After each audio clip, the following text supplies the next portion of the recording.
ఈ మార్చి 19వ తేదీ ఉగాది నుండి ఈ 5 నక్షత్రాల వాళ్ళు ఈ ప్రపంచాన్నే ఏలబోతున్నారు.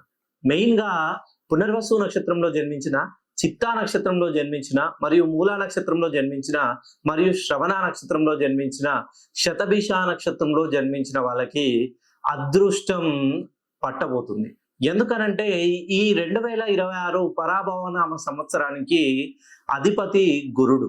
సో గురుడు దేవతలకు అధిపతి. ఈ 5 రాశుల్లో జన్మించిన వీళ్ళకి చదువు నుండి ఎవరైతే విదేశాలకు వెళ్ళాలనే ఆలోచన ఉన్న వాళ్ళు ఉగాది తర్వాత నుండి వాళ్ళ ప్రయత్నాల్ని ముమ్మరం చేస్తే ఖచ్చితంగా విదేశాలకు వెళ్ళి ఈ సంవత్సరంలోనే వాళ్ళు అనుకున్నటువంటి లక్ష్యాలు సిద్ధిస్తాయి. అలానే ఎవరైతే వ్యాపార రంగంలోకి రావాలనుకుంటున్నారో, ఉద్యోగాలు చేస్తూ ఉద్యోగం మానేసి కొత్తగా వ్యాపార రంగంలోకి ఎంటర్ అవ్వాలనుకున్న వాళ్ళు ఈ 5 నక్షత్రాల్లో జన్మిస్తే మీరు ఈ రాబోయే పరాభవనామ సంవత్సరంలో వ్యాపారాన్ని ప్రారంభించండి. ఆ వ్యాపారం 3 పువ్వులు 6 కాయల వలె వెలుగుతుంది.